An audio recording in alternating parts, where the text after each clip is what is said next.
Okay, hi everyone. We're just waiting for everyone to come in, and we will get started in a couple of minutes. You can use the chat function if you see that little box with the chat icon, and we will be in there chatting with you as well. But yeah, we're just gonna let everyone come in for a couple of minutes.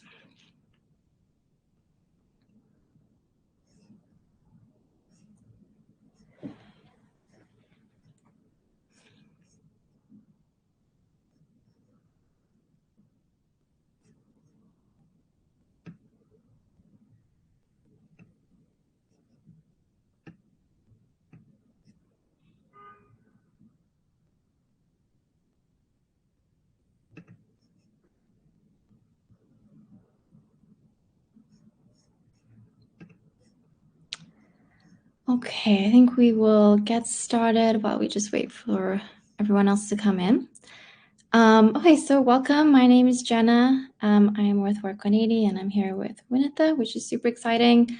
So before we get started, I'm just going to do an acknowledgement of country. So I would like to acknowledge the traditional owners and custodians of the lands on which this event is taking place and pay our respects to Indigenous elders of the past, present, and emerging. Sovereignty has never been ceded. It always was and always will be Aboriginal land. I also recognize those whose ongoing efforts to protect and promote Aboriginal and Torres Strait Islander cultures will leave a lasting legacy for future elders and leaders. Okay, so yeah, very happy to be here today. I will give a little introduction to WORK180. So for anyone unfamiliar with WORK180, we are a jobs board with a difference. We pre-screen employers on paid parental leave, pay equity, flexible working arrangements, and much more. This information is not publicly listed elsewhere and is an essential tool in your job search when assessing employers. So the space that you're in right now, this is our free online community where we offer free career coaching sessions. It's also a safe space where you can ask questions and offer your advice to a network of like-minded women, which is really special. Okay, so super excited. Today we're going to hear from Winitha, who's one of our career coaches here on the forum. So if you ask questions, you might see her answering. So yeah, she's already helped so many of us, which is so lovely. And I will pass it over to her now. I'm going to mute myself, but I'll be in the chat box if anyone needs anything or anything. Amazing. Thank you so much, Jenna, and welcome to everyone. Welcome to this session. If you're new to WORK180 or new to the online community, welcome to the community. As Jenna mentioned, my name is Winitha Bonnie, and I am a diversity, equity, and inclusion consultant and expert, and I also do a lot of executive coaching. Some of you might have seen me around in the community, and you might have noticed that I have a very direct and very practical style of communication. So if you are looking for any help or support, you're more than welcome to reach out to me directly. I would love to help and support you in your journey. And I also want to acknowledge how important communities are to helping us get unstuck, to helping us get traction, and importantly, helping us to build careers and lives that are of substance and meaning and impact towards the community, towards others, and towards ourselves as well.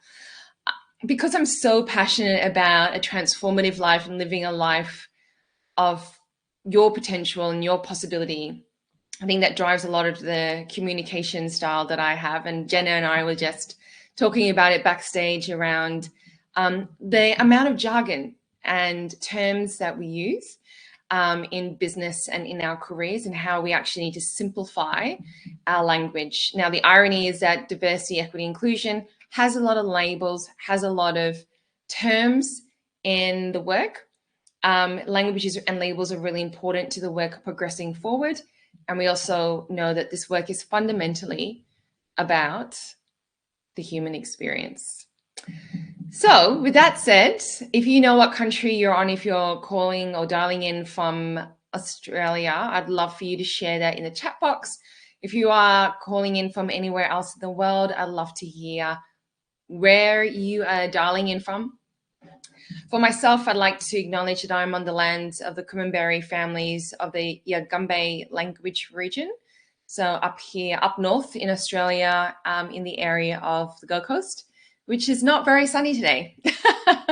But it was yesterday, and it was actually 28 degrees, maybe 1 or 2 days before. So I'd love to hear in the chat box, where are you from? If you don't know what country you're from, that's okay. Just maybe that's a little bit of homework for you after this session. Amazing. I would also love to hear in the chat box, why are you here in this session? Because there are many things that you could be doing at, well, Gold Coast Australian time, 12:06 p.m. Apologies, I've got a bit of a cough at the moment. I'd really love to know, why are you here today? So what are you hoping to get from today's session? What are you needing help with right now?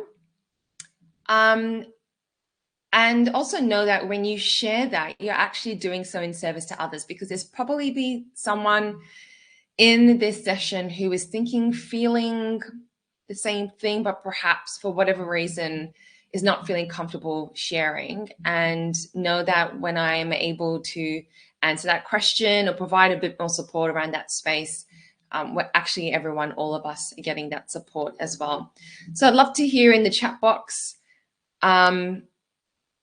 Yes, and Jenna, when I'm direct with people, they think I'm rude. Absolutely. I think there's a style of directness that is rude and style of directness that isn't rude. And I'd have to be in those conversations to help and support.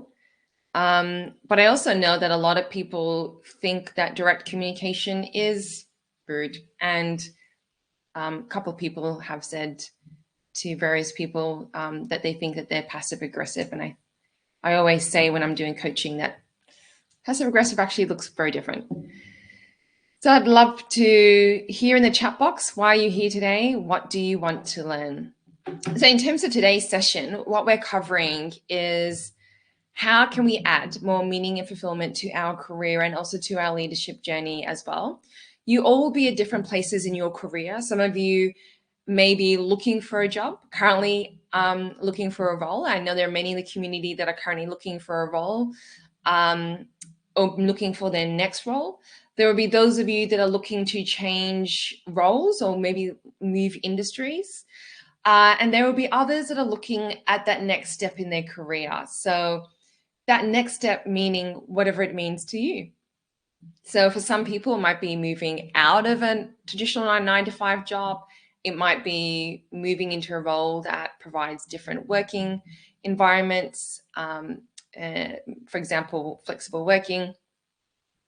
There might be other people that are looking to do a leadership role in terms of the traditional corporate hierarchy that we have. That is, yes, very Western and patriarchal, and that is very much the system and the structure of which many corporate organizations operate within. So there are some organizations that have very complex org structures and some organizations that are what we call more of a flat structure. So meaning that there are 1 or 2, maybe 5 senior executives, and then everyone has a sense of equality in those roles as well. Great. So we've got Christine here saying, I want to know more about mentorships and sponsorships and how they really work and what other people's experiences are with them. We've got develop my skills in leadership, EDI coaching, learn more from the community, which can help me take how can I take my next step in my career. Helping our young generation to have a voice to be heard. Absolutely. Want to learn how to provide mentorship or be a mentor. Amazing. Thank you so much for sharing that. These are all really important conversations. So let's dive into it.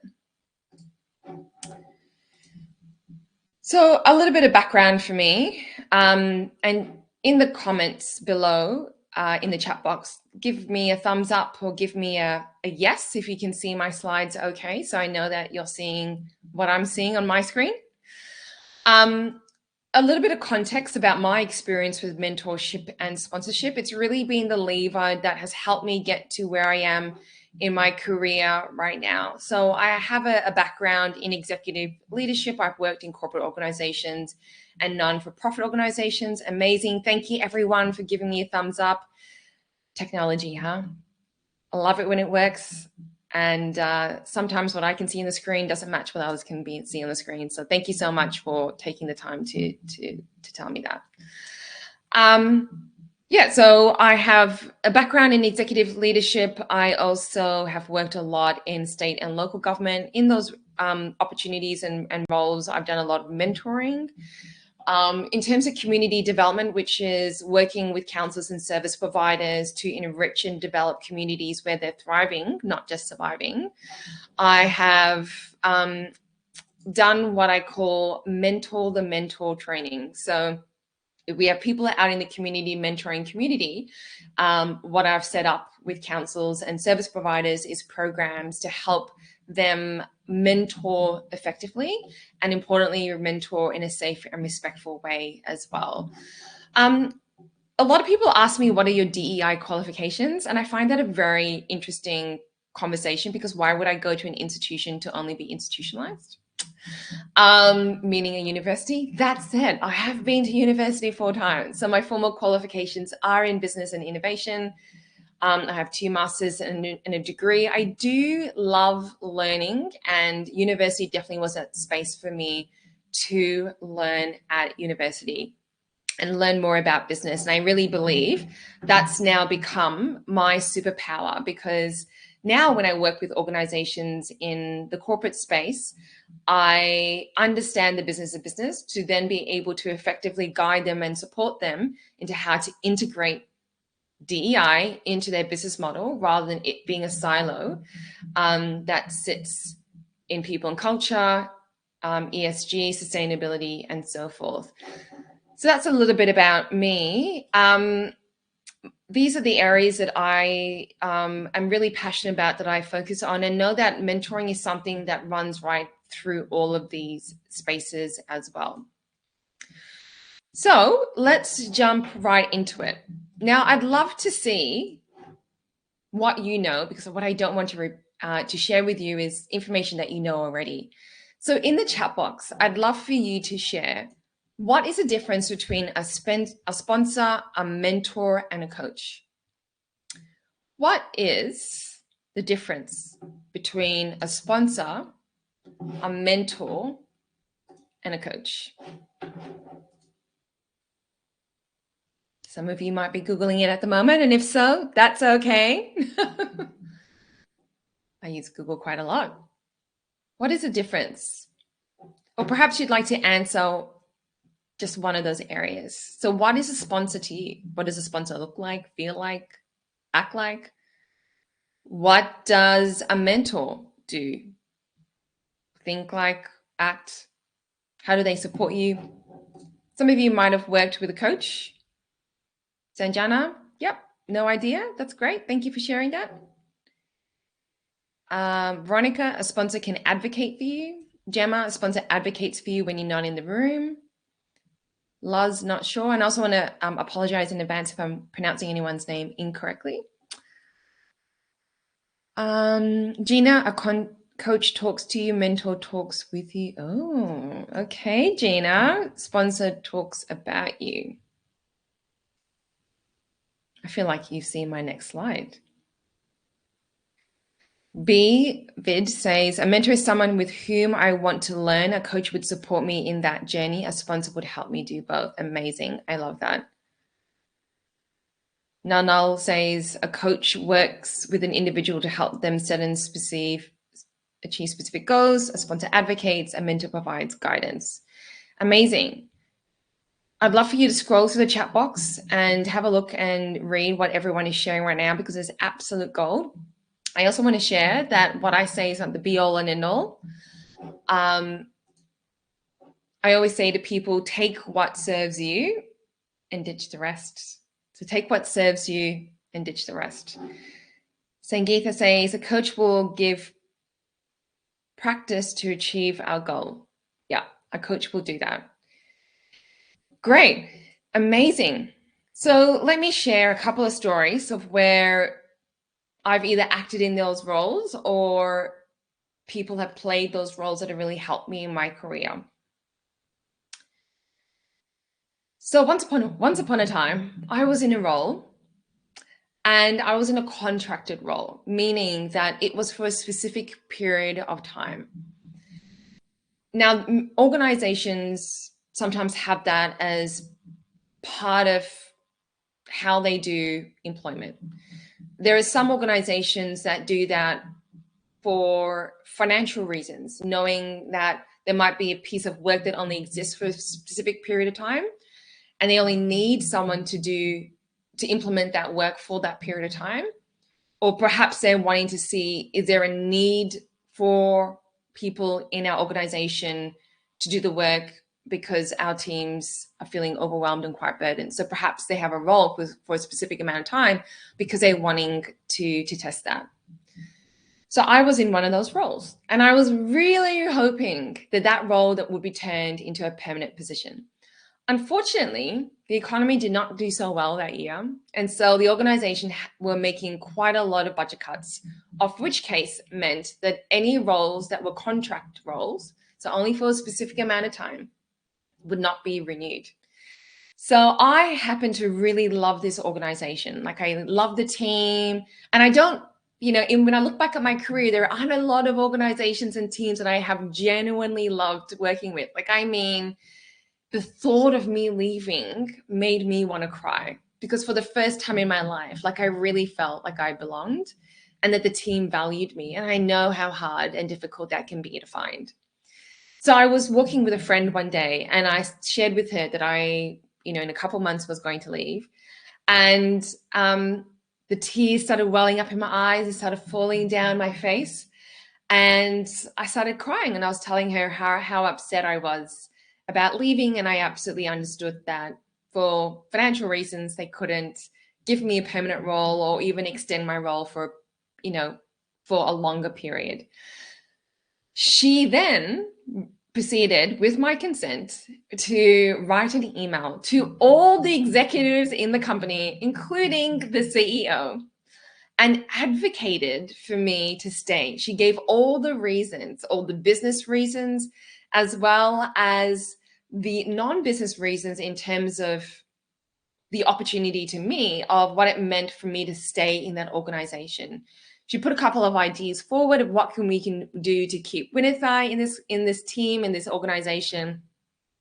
And she didn't just send one email. She actually sent a couple of emails. And when she would see the executives walk down the hallway, she would stop them and say, "Did you get my email?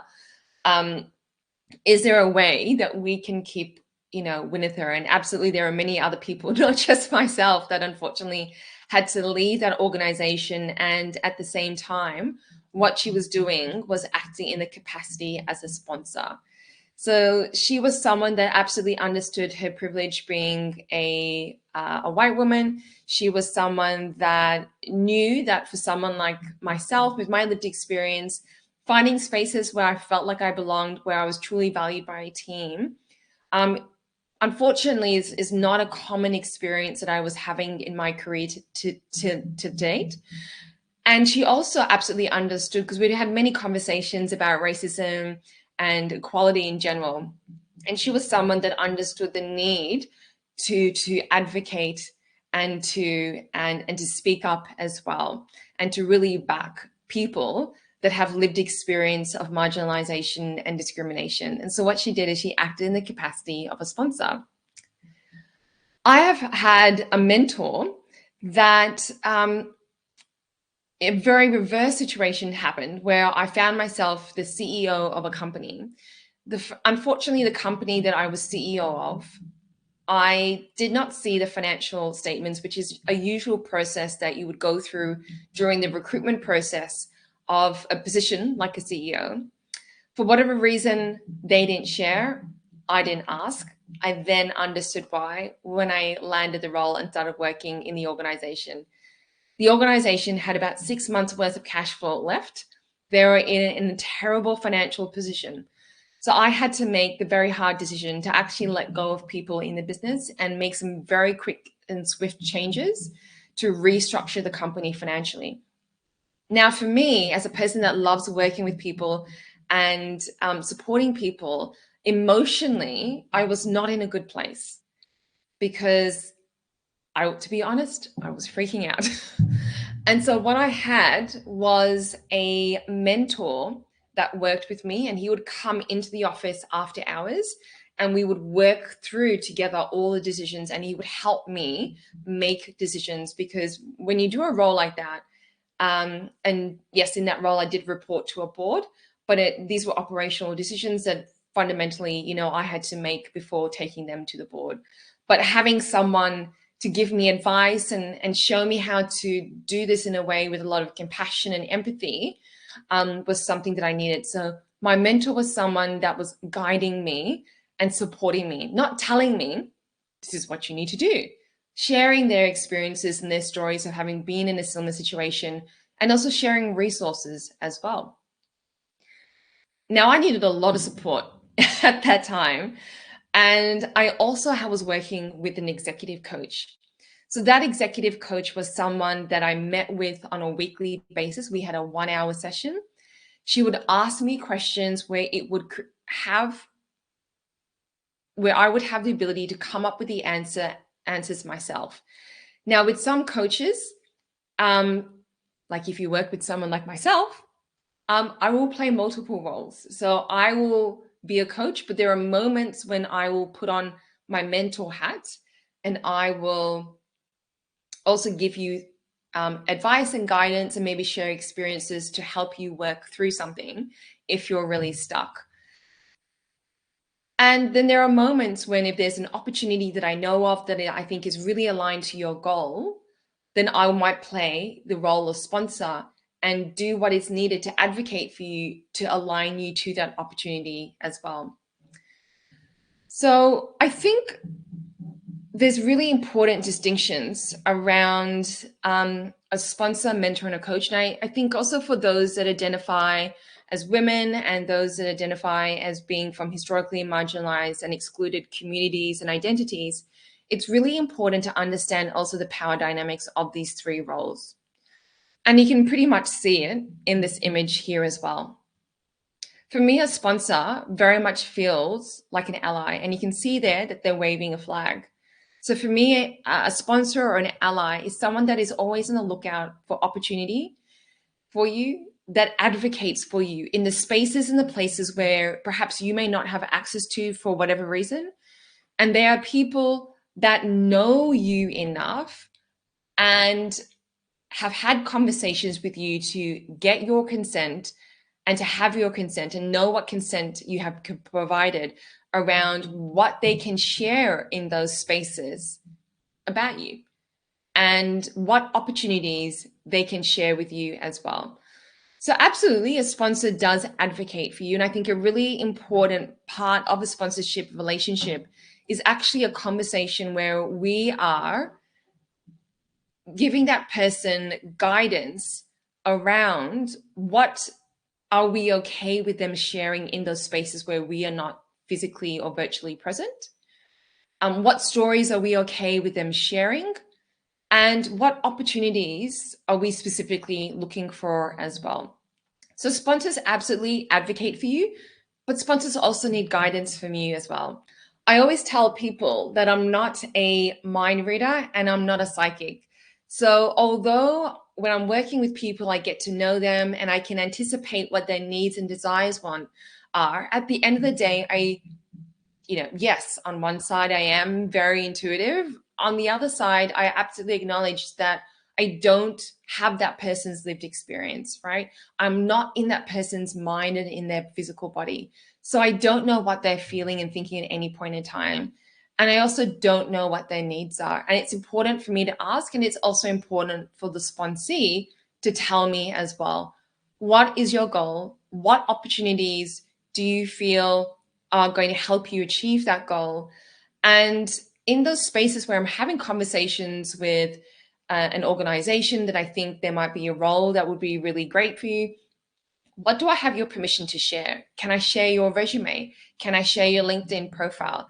Can I share examples of roles that you've done in the past that would give so much credibility to that conversation, that would then have that person say to me, yes, absolutely, Winitha, let's set up a conversation between Vanya and myself, and let's have that conversation about what they can bring to the role.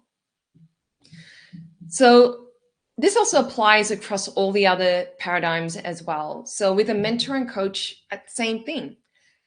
We don't know what your needs are. It's very important that you do tell us, and also that you communicate what your boundary lines are in that relationship.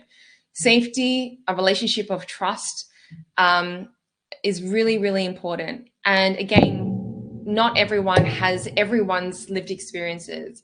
And so communicating what is okay, what is not okay in the moment, as well as the first conversation that you have, is really important. I think one of the important conversation that gets missed out time and time again is, what does cultural safety and psychological safety look like for me in a relationship, in an environment? And this is particularly important for people that may have trauma associated with previous roles in the past as well. This is in the context of mentors and sponsors. So if our mentors, our sponsors are on the lookout for potential roles for us, or are out in the space looking to make opportunities happen for us, it's really important that they understand and they know, what does cultural safety and psychological safety look like for you? What are the green flags that I need to look for in an environment, in an opportunity, so that I know that when you move and transition into that opportunity or do that role, that's going to be a space where you are safe, where you're going to be respected, where your voice matters. So because people don't have the lived experience of everyone, it's really important that we communicate. And absolutely, as you build trust and deepen your relationship with your coach, your mentor, and your sponsor, you might feel more comfortable sharing that information along the relationship as well. So one of the things I always say to people that I think fundamentally is missing in creating a relationship and an environment, a culture of psychological safety and cultural safety, is, I think for a lot of us, what we define as cultural safety, psychological safety, is different. What it looks like for us is different. And so communicating what that looks like for us to others is really important. So specifically, mentors and coaches know what to look out for when they are scoping opportunities for you, so that they have first and foremostly your safety in mind, so that you thrive and not just survive. If that resonates with you, I'd love for you to give me a smiley face in the chat. If that resonates with you, I'd love for you to give me a smiley face emoji or any emoji in the chat box. So, if there's anything that you want to share, please do. So for me, in the context of diversity, equity, and inclusion, a sponsor very much feels like an ally. Thank you. Amazing. Thank you, everyone. I can't see your beautiful faces, so if you know the content is resonating, then that helps me to meet your needs. Great. So as you can see in the emojis in the diagram, a sponsor very much has that allyship energy. A mentor, and you can see the image there, and I love this image. For some people, we need to be really aware of this dynamic, because a mentor relationship can very much feel like a power over dynamic. Whereas a coach relationship, as you can see in that image, the power dynamic there is a power with dynamic. So we need to be very conscious about who we're asking to be our mentors. A lot of people, and I know this because I run Mentor the Mentor program, so basically training and mentoring people in how to be a really effective mentor. And one of the things that I've seen is that people love to be a mentor and will always put their hand up to mentor, because to some degree it does feed our ego, right? And I will speak for myself in saying that absolutely, I've been mentoring now for over 24 years. Every year, I pick 3 to 5 young people that I mentor, and I've been doing that solidly for 25 years. I've been mentoring 3 to 5 people privately, and these are people that I work with on a pro bono basis because I really, our values are aligned, and I know that I have something of value to share. Now, for me, that is about intergenerational information being passed on, so that whatever work and success I'm creating for myself, I'm creating that and passing that on to other Black, Indigenous people of color. And that is also for me something that helps me keep feeling grounded, right? Like mentoring others helps me feel really grounded and keeps them really aligned to where young people are at and what they're needing help and support. For me, mentoring also helps me feel fulfilled in my life. When I see people grow and evolve and their lives change, and I have had mentees reach out to me like 5-10 years after I've worked with them, and they've shared where they're at. It blows my mind. I get so much joy and fulfillment from that. And then I also have to be really conscious, because there are moments when I mentor where I'm just telling the individual, you need to do this and you need to do that, and this is how you're going to do this, and that's wrong, and this is incorrect. And so what I've been really journeying on in my own experience, and what I've been teaching in my the mentor programs, is that when we're sharing guidance and advice, is sharing it more from the context of experience and stories, right? So when we're mentoring and someone comes to us with a problem or a challenge or an opportunity, is digging in our backyard and finding that gold, those nuggets of gold, those beautiful experiences and stories, and sharing from our own experiences of, when I was in a similar situation, this is what happened, this is what I did, and this was the outcome, rather than you need to. Now, absolutely, in mentoring, there are absolute times when we do need to provide people with specific advice. My mentees will know that my communication, and that's the first conversation that I have with them, is that my communication is direct and to the point.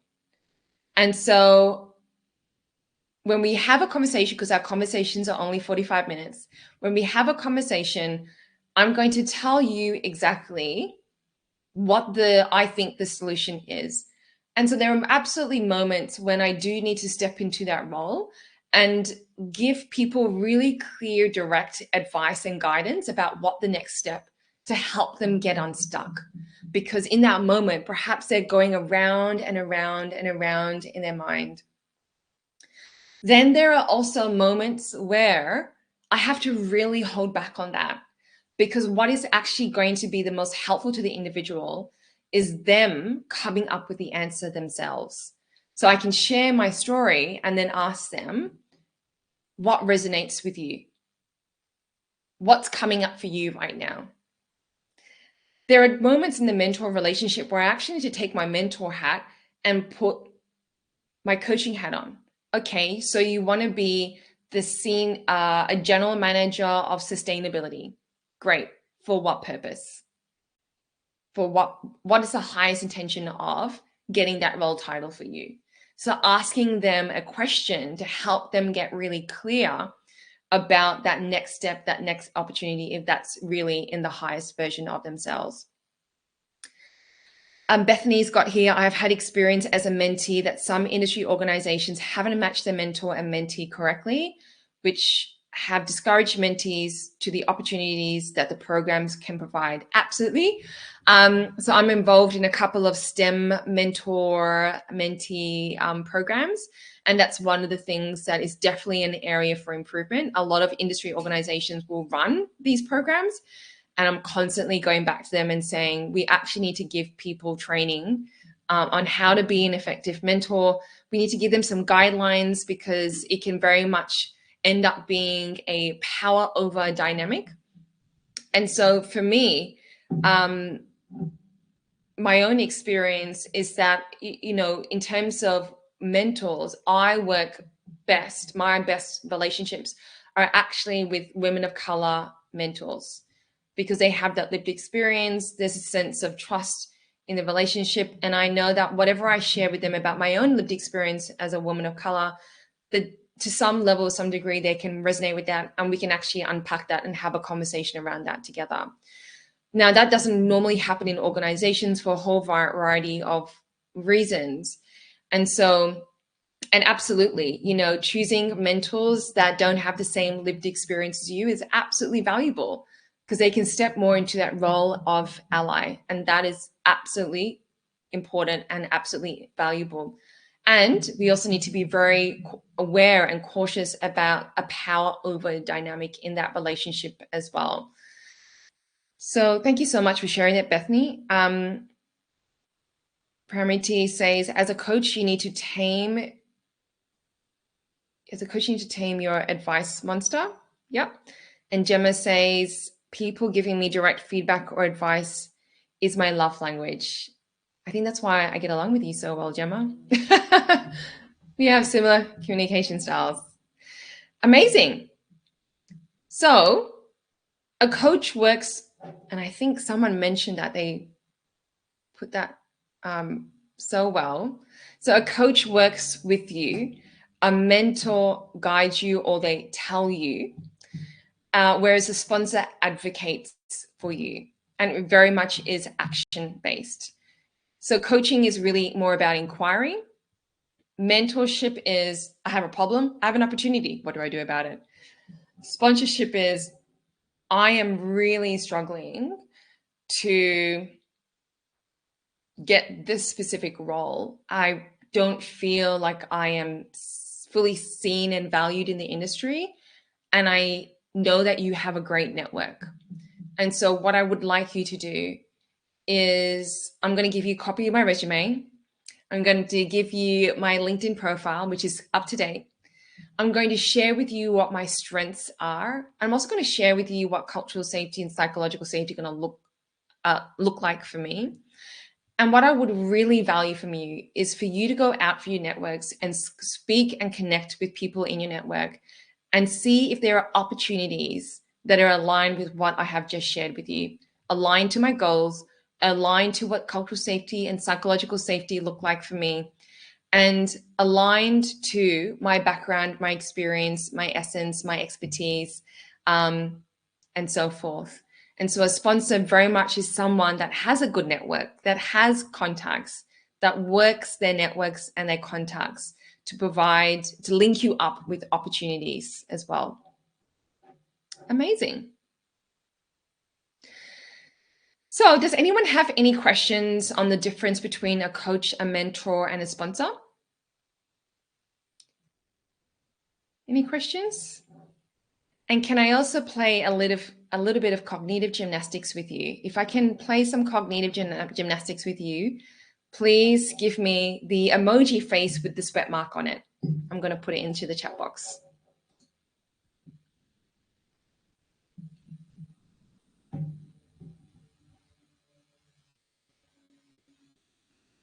Okay, amazing. So have you played all three roles?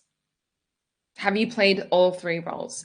For me, actually, the most effective role that we know for women stepping into leadership roles, for women taking that next step in their career, the number one tool that has been the most effective, and the research and data share this, is sponsorship. It's actually not mentorship.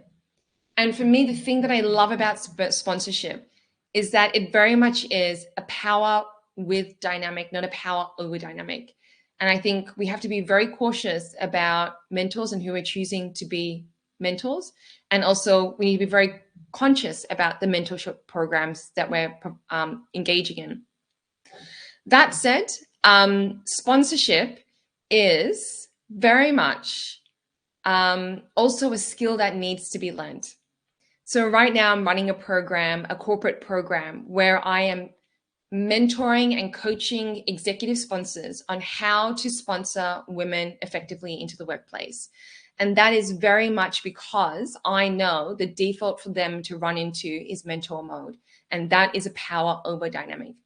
So when I check and I have conversations with the sponsees and I say, how's your relationship going with your sponsor, and what was the last catch up that you had, and how did that go? And then I check in with the sponsor and I say, when was the last time you had a conversation with your sponsor and how did that relationship go? I can see the default that they go into is mentoring. And we need to be very, very conscious around that power over dynamic, because the last time I checked, equity and equality weren't achieved with power over dynamics. It is achieved with a power with, it is about people partnering together. People partnering together. So that's a natural default. And that's why I mentioned ego before, because we all love to mentor. We all love to tell people, this is what you should do. This is what you shouldn't do. This is what I think you need to do. We all love to tell people. There's a sense of, it makes us feel empowered. And that's what we mean by power over dynamic, because it's making us feel empowered rather than the mentee. Whereas a sponsor is someone that takes action. They're acting in your behalf. They very much are taking on the capacity of an ally. They're engaged in the doing, not necessarily all this. And it's the doing, it's the actions, the linking you up to opportunities, the doing what needs to be done in the background to create a role or opportunity for you at the pay level and at the experience level and at the job title that you may so wish. And it's also about, them learning how to do that, because our natural desire as humans, and I know this even within myself, it's so easy to tell people rather than take action. And you might know this with some of the habits that you have. It's so easy to say, I'm going to do X, Y, Z. It's not as easy to do it. And that's our natural response as humans. So when it comes to mentoring and sponsorship, our natural default is to talk, to have conversation, to tell. We're not always going to engage. And many of us do, I hate the B word, but I will use it for the purpose of this conversation. It's busy. We have busy lives, but there is something each and every single one of us, things that we can do. And in order to achieve equity and equality for women, sponsorship, which is a form of allyship, is a number one tool that can help us achieve that in the workplace, to achieve equity and equality, to achieve what rightfully belongs to us in our lives, in our careers, in our leadership roles, in an organization, in an industry. So sponsorship is the number one tool. Now, where the cognitive gymnastics come into is when we play all three roles. So that's something that I'd love for you to ponder on, is that if you were to have a relationship, you might call yourself a sponsor, a mentor, or a coach. But really what you're doing is you have three hats, and you're taking each hat off and putting another hat on as needed, as required. So a sponsor is very much focused on the sponsee. What are your needs? What do you want? Right? It's very much focused on serving rather than saving. A mentor really is about giving guidance and advice. And a coach is someone that creates a container, a space, structured space where you can go deep, probably from your conscious mind, and tap a little bit more into your unconscious mind, because therein lies all the answers that you need about how to move your career and your life forward. So when it comes to these relationships, I would say that it's really important to acknowledge how to have healthy relationships, and also to know what is really needed, what you need to look out for, in a coach, a mentor, and a sponsor. For me, trust is something that needs to be earned. So whether it's content that they share, or how they show up in a community, or a preliminary conversation that we've had, trust needs to be earned. So do we trust them?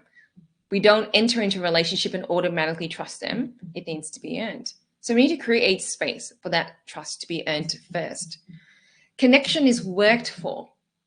So that's why I'm really against specifically industry, mentor, mentee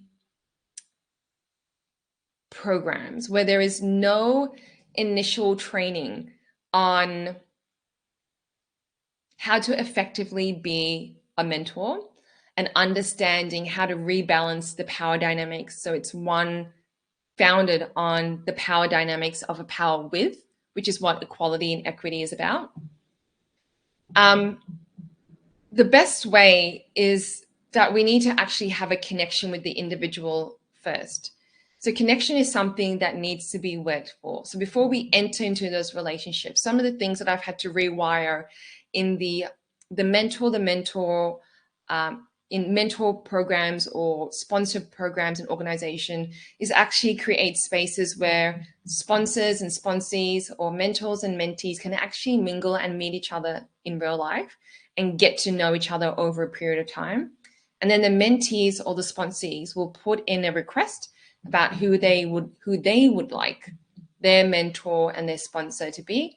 And then if the mentor or the sponsor feels that connection, then that relationship can be set up. So a lot of the times, we kind of do desktop work on that connection. And that connection is something that needs to happen virtually in real time or preferably face-to-face, because connection is really important. As a relationship develops, particularly with mentor and sponsor relationships, that connection definitely still needs to be worked for. So in my life, in my career, and still now, as I'm Winitha.com, I have my own practice. So I don't work for a company. I work with many corporate organizations instead. I still have sponsors in my life. I still have mentors in my life. And I also am always working with a coach. Sometimes I've been a little bit greedy and I've worked with 2 coaches. Because for me, coaching is really effective tool for mindset. And what I've come to understand is that growth in my career has really come down to my mindset. That said, in terms of progressing in my career and creating a career of meaning and impact, mentors and sponsors have been absolutely pivotal to that relationship as well. And these are people that I've reached out to because they have worked for that connection. They have worked to have a connection with me. They are not someone that I'm meeting for the very first time. The other thing is understanding is built. Oh, we've got Pramati here in the chat box. How do you find a coach? It's tough to find a mentor and a coach.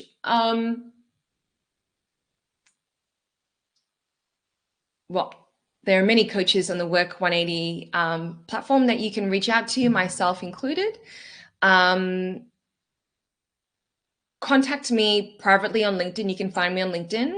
I know so many incredible coaches out there, and what they will do in the process is they'll set up a call with you and they'll have a session with you. And the purpose of that call is to see if there's a connection there.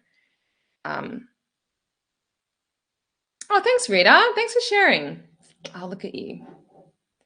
Amazing. And yes, it is tough to find a mentor and a sponsor. So for me, when I come across people and I get to know them and I can see them making the effort to connect with me, that they're making that effort and it's coming from a power with dynamic, not a power over dynamic, that I'm going to tell Winitha what to do. So everything she achieves, I can, add it to my credentials. I will ask them to be my mentor. And these are people that have also got nothing to do with the industry that I work with. These are people that have got nothing to do with that next role that I've had in my career. One of the most effective mentors that I had was actually my mortgage broker.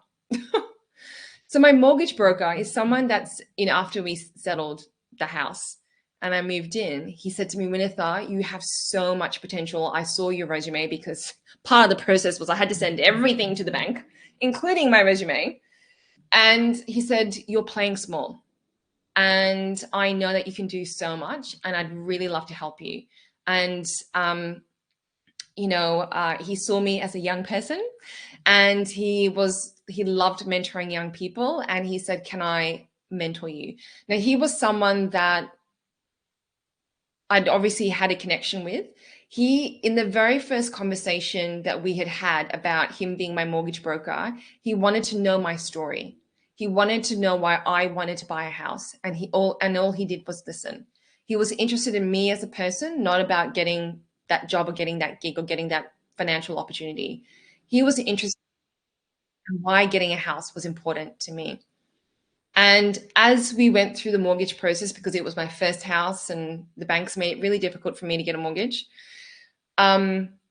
he really went above and beyond. And so we'd had a connection. So when he asked if he could be my mentor, I said yes. And I actually worked with him for a couple of years.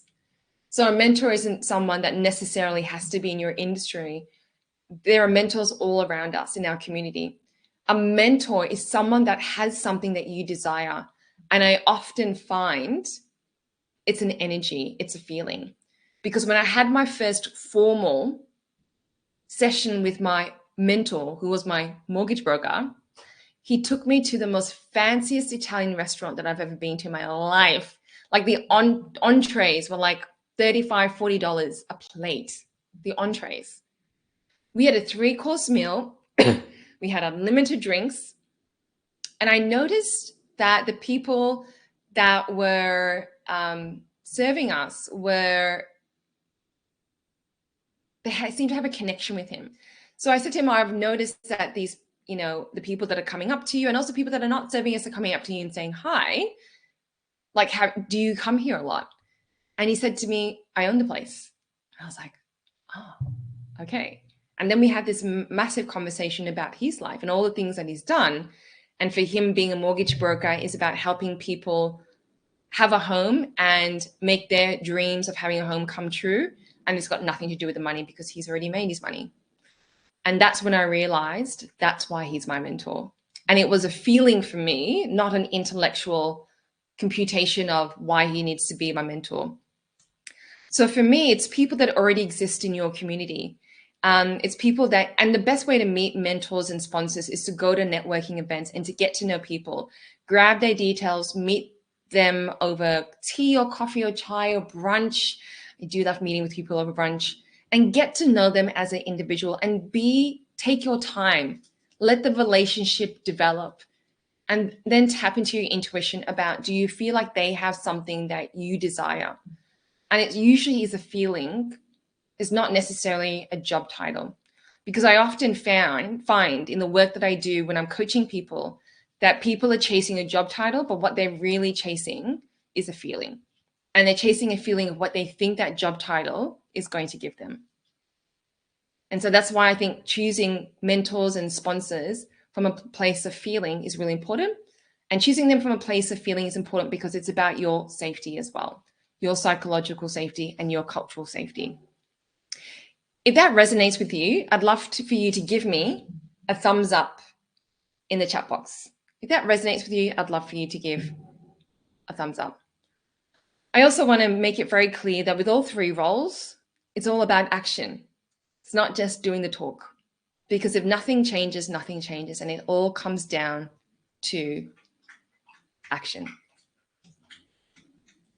Amazing. So take a screenshot of this if you like. So these are some of the things. So this is normally text that I would have or share in my Mentor the Mentor corporate programs and my Sponsor the Sponsor corporate programs, because I do education around sponsors and mentors about how to sponsor effectively, how to mentor effectively. And then I also work with the mentees and the sponsees about what do you need to look for, because the power is in your hands and it's about you choosing the right person for you, not that person thinking, which is power over dynamic, thinking that, oh, I'm going to be your sponsor, I'm going to be your mentor, which very much feels like a savior mentality or and so forth. So I always say to people that if you're looking for a leadership role, of which these programs are usually run, that's the purpose of why they run, to put more women or people of color into leadership roles, you do want to find someone that's in the executive or management role, someone that's 1 or 2 levels above you, because they have the experience of understanding what it's like to transition through those levels as well. But I think importantly, it's about someone that you feel a sense of safety. And for me, what indicates that I feel safe with that person is I feel like I can share. I feel like I can be vulnerable with them.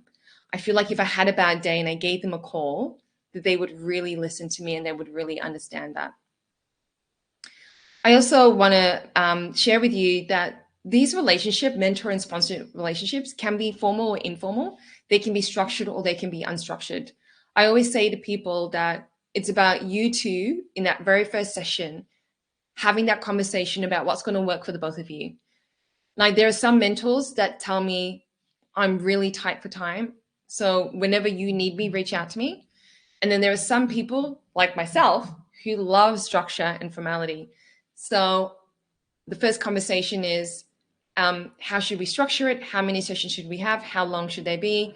What's going to be the best for you? But also know that if we need to change it, we can change it down the road as well. When it comes to the lived experience of women, what we need to be really conscious about is that if people are choosing to be our mentors and our sponsors, regardless if they identify as being a woman or not, we want them to understand what the problems and inequalities are for women in the workplace and in the industry. There are so many people that have had a very similar lived experience to me that have absolutely no idea. And so what's really important in the relationship, in order for the relationship to be effective, is that they need to understand what the barriers are. They need to understand what the inequalities are. They need to understand what the inequities are. And the people that I look for are people that are not just reading things on the computer, people that are joining rallies, people that are having uncomfortable conversations with their family on the dining table, people that are taking action, right? People that are taking action.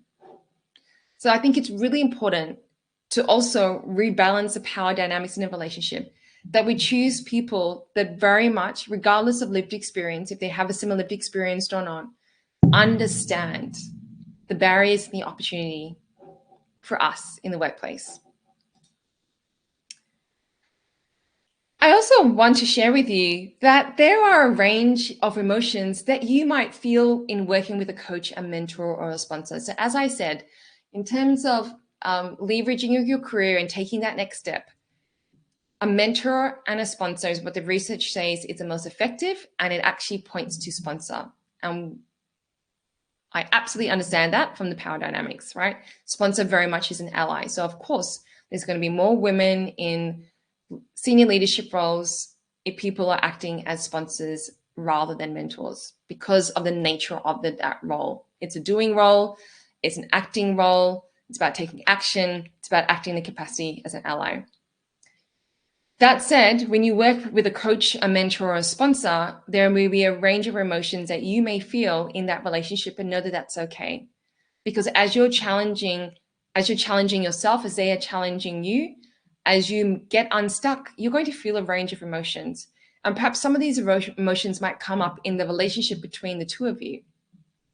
And that's okay. The most important thing to note is that you have full agency and autonomy over your experience only. Your experience only.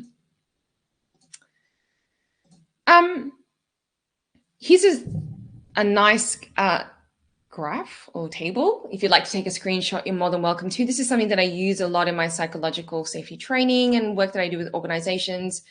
These are typically, in terms of what research says, the things that we need to look for when it comes to opportunities as well. Remember, there's a recording, so you can go back to the recording and take a screenshot if you need to. So that's what I wanted to share with you today. And I'd love to hear in the chat box, what's one takeaway?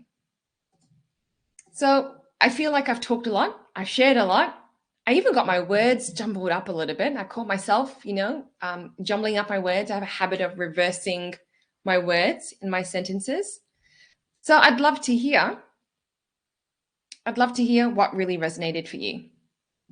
If you've got a minute or two to spare, I'd love to hear. If you've got to run, that's okay too.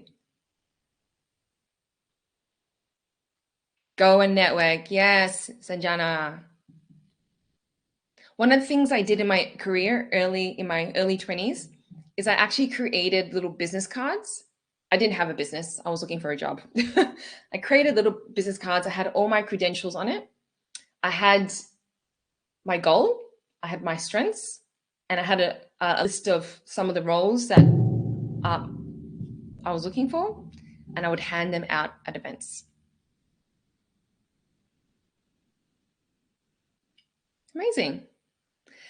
Well, if you're not active in the community, please get active in the community, WORK180. It is a space for you to ask questions. There are many coaches around like myself that are on the platform, and we're here to serve and we are here to help you. The most powerful thing that you can do is ask for help to get unstuck, to get moving, to create traction in your life and your career, and to move your career forward in the direction that really adds meaning and impact to you.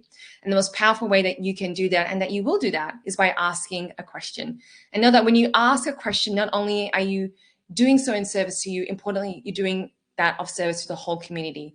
Because when we answer those questions and people make comments below, there are others that are probably in a similar position that are going to get helped as well in that process. They might be in a similar position as you. So please get involved and know that everything in life is about community. Thank you so much for this session today. Thank you so much for creating a space for me to share some of my information and my experience and stories with you. And my hope is that you will take one thing and that you will take action today. Much love to you all. Thank you. That was brilliant. Definitely. I love the mortgage story. That's definitely really, really meaningful. So thanks for sharing that. I put a couple of links in the chat. So one is Winifred's profile on the platform, so it has her contact details.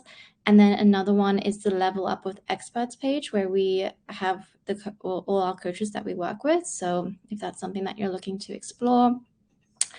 But yeah, we will be sending out a follow-up email with the recording if you missed anything, along again with Winifred's details. So no excuses not to get in touch. We have, everything easy for you. And yeah, if you have any questions or anything like that, then you can message us, and we hope that you all can connect after we end the live as well. So if you just hang around in the forum, ask any questions, we'll be around for you. Otherwise, Winifred, I will end the live unless there's anything else you wanted to add. Okay, good. Thank you, everyone. Bye.